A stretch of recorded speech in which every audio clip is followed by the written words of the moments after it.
माननीय अध्यक्ष महोदय, महाराष्ट्र ठेवीदाराच्या हितसंबंधाचे संरक्षण सुधारणा विधेयक याला पाठिंबा देण्यासाठी आणि काही सूचना करण्यासाठी मी या ठिकाणी उभा आहे। माननीय अध्यक्ष महोदय, राज्यामध्ये अशा पद्धतीचं ठेवीदाराला आमिष देण्याचं आणि ठेवीदाराला परतावा अधिकचा देण्याचं पेव फुटलेलं आहे। राज्यामध्ये काही कायदा आहे की नाही अध्यक्ष महोदय? कोणीही यायचं, कोणीही काहीतरी डिजिटल करन्सीच्या नावाने, गुप्त चलनच्या नावाने, मग ती क्रिप्टो करन्सी असेल, GDCC असेल, डिजिटल नाणं असेल, या माध्यमातून राज्यातल्या भोळ्या भाबड्या आणि ज्यांना अधिकचा परतावा पाहिजे अशा लोकांना फसवण्याचा मोठा धंदा आपल्या राज्यामध्ये फार मोठ्या प्रमाणामध्ये या ठिकाणी सुरू आहे। त्याच्यावर सुद्धा बंधन आणणं ही फार महत्त्वाची बाब आहे अध्यक्ष महोदय। काही संस्था ग्राहकाला अधिकचा मोबदला देऊ या उद्देशाने या ठिकाणी कामाला लागलेल्या आहेत। मग त्यामध्ये बीडची ज्ञानराधा असेल किंवा राज्यातल्या इतर संस्था ज्यामध्ये हजारो लाखो लोक अडकलेले अध्यक्ष महोदय, कोट्यवधी रुपयाचा हे लोक घोटाळा करतात आणि पुन्हा एकदा सही सलामत बाहेर पडतात। यांच्यावर सुद्धा बंधन कायद्याच्या माध्यमातून आणणं गरजेचं अध्यक्ष महोदय। अध्यक्ष महोदय, मी ज्या शहरामध्ये जालन्यामध्ये, त्या जालन्या शहरामध्ये GDCCचं पेव फुटलं। 5000पेक्षा जास्तीचे लोक या भुलैयाला बळी पडले। 22% परतावा देतो म्हणून लोकांकडून या ठिकाणी पैसे वसूल केले अध्यक्ष महाराज। आणि मग काही दिवसांनी करन्सी ओपन होणार आहे, मग करन्सीचा रेट 1 लाख रुपये राहील असे स्वप्न लोकांना दाखवले आणि हजारो लोकांना त्या ठिकाणी फसवलं अध्यक्ष महोदय। या धंद्यामध्ये कोण आहे अध्यक्ष महाराज? इरफान सय्यद नावाचा एक ग्रस्त, त्यांनी ही GDCC करन्सी काढली। अमोद नावाचा एक आहे, व्यंकटेश भोई आहे। या लोकांनी हजारो लोकांना फक्त जालना शहरात फसवलं। फक्त जालन्यातच नाही अध्यक्ष महोदय, तर जालना असेल, इचलकरंजी असेल, ठाणे असेल, सांगली असेल, या राज्यातल्या मोठ्या मोठ्या शहरामध्ये या इरफान सय्यदनी GDCCच्या नावाखाली हजारो लोकांना फसवलं। कोट्यावधी अब्जो रुपयाचं गबन या लोकांनी या ठिकाणी केलं अध्यक्ष महोदय। अध्यक्ष महोदय, काय झालं? इरफानला पोलिसांनी ताब्यात घेतलं। मी ज्या शहरात होतो, मी पोलिसावरती या सर्व गोष्टी सांगितल्या आणि पोलिसाला गुन्हा दाखल करायला लावला आणि या इरफान नावाच्या माणसाला अटक करायला लावली अध्यक्ष महाराज।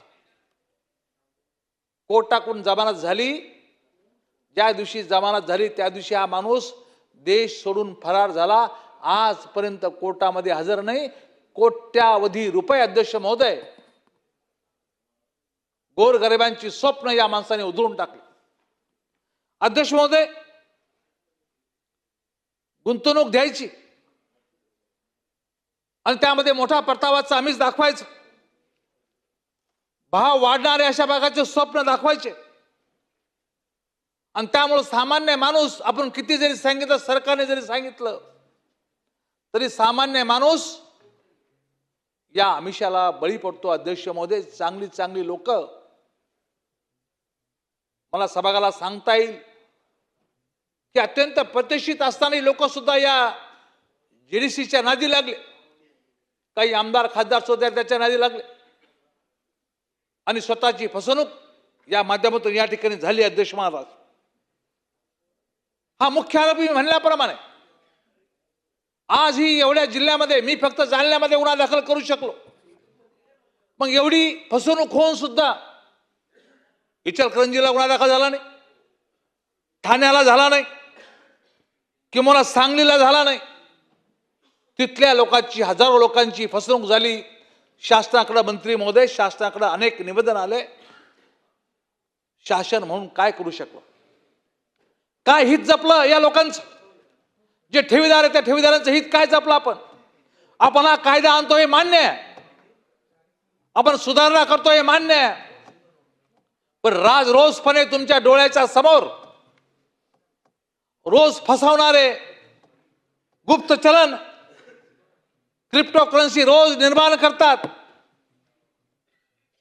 आणि आपण मात्र उघड्या डोळ्याने हे सर्व पाहत राहतो. काय आपण या ठिकाणी ग्राहकाचं संरक्षण करणार आहेत? आज जे जे काही डिजिटल त्यांनी सांगितलं त्याला बाजारात काही किंमत नाही. मला आपल्याला सांगितलं पाहिजे अध्यक्ष महोदय की अशा ठिकाणी महाराष्ट्रामध्ये किती लोकांची फसवणूक झाली याची माहिती काही मान्य मंत्री महोदयाकडे आहे? आजही हजारो लोकांची फसवणूक केल्यानंतर जेडीसीच्या माध्यमातून, जेडीसीची आता रस्त्यावरती आली, एका मिनिटामध्ये नवीन नोंदणी होते. या शिरफांनी अजून वेगवेगळ्या नावाने राज्यातली लूट करायला सुरुवात केलेली आहे. अध्यक्ष महाराज, राज्याने काय परवानगी दिली का लूट करायची गरिबांची? मग हे सुधारणा विधेयक येतं तर त्यावर काहीतरी छाप या ठिकाणी आणला पाहिजे. वेगवेगळ्या नावाने अध्यक्ष महाराज सुरू आहे. सायबर डिपार्टमेंट काय करतं अध्यक्ष महोदय? हा सायबरच्या श्रेणीतला गुन्हा येतो. वेगवेगळे बोगस प्लॅटफॉर्म तयार करायचे आणि त्यातून सामान्य लोकांची लूट करायची अध्यक्ष महोदय. आणि अशा बाबतीमध्ये केंद्र आता नवीन कायदा, क्रिप्टोकरन्सीला परवानगी देण्याचा कायदा या ठिकाणी करत आहे. एक तर ठीक आहे, लवकरात लवकर हा कायदा केला पाहिजे,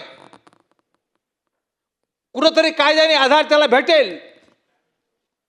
नाहीतर महाराष्ट्राने कमीत कमी हा कायदा करावा की अशा पद्धतीने हे गुप्त चलन जे आहे, हे गुप्त चलन आमच्या राज्यामध्ये चालणार नाही, किंवा केंद्राला तरी कळवावं.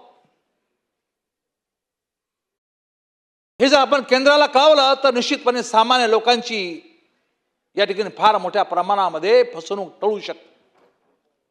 मला कल्पना आहे की इथं बसलेल्या अनेक माननीय आमदार महोदयाला या बाबतीतल्या तक्रारी प्राप्त झाल्या असतील की क्रिप्टोकरन्सीच्या नावाखाली, जेडीसीच्या नावाखाली आमच्याकडून पैसा घेतला. हजारो लोक आमच्या घरामध्ये येऊन बसतात. जालना शहरामध्ये हजारो, 5,000पेक्षा जास्त लोकांची फसवणूक झालेली आहे. लोकांनी स्वप्न रंगवले की पैसे येतील, मुलीचं लग्न करू, पैसे येतील, मुलाला शिक्षणासाठी बाहेर पाठवू. परंतु या सर्व गोष्टीमध्ये लोकांची फसवणूक आपण आपल्या डोळ्याने, उघड्या डोळ्याने या ठिकाणी आजही पाहत आहोत. यांच्यावर बंधनं कधी आणणार मंत्री महोदय? कधी या बाबतीतला कायदा तयार करणार? या बाबतीतला कठोर कायदा करण्याची गरज आहे. आणि तो कायदा यामध्ये, या सुधारणामध्ये मला या ठिकाणी कुठं दिसत नाही अध्यक्ष महाराज. या सुधारणा करत असताना या बाबी, या संपूर्ण बाबीचा उल्लेख या कायद्यामध्ये करावा, मगच ती सुधारणा मान्य करावी असं माझं ठाम मत आहे अध्यक्ष महोदय. जेणेकरून या राज्यातल्या भोळ्या बाबड्या सामान्य लोकाला अतिरिक्त त्या ठिकाणी तुम्हाला परतावा देतो या नावाखाली त्यांची फसवणूक होणार नाही. एवढं जरी आपल्याला कायद्यामध्ये करता आलं तर निश्चितपणे या सुधारणा विधेयकाला आमचा पाठिंबा राहील अध्यक्ष महोदय. धन्यवाद.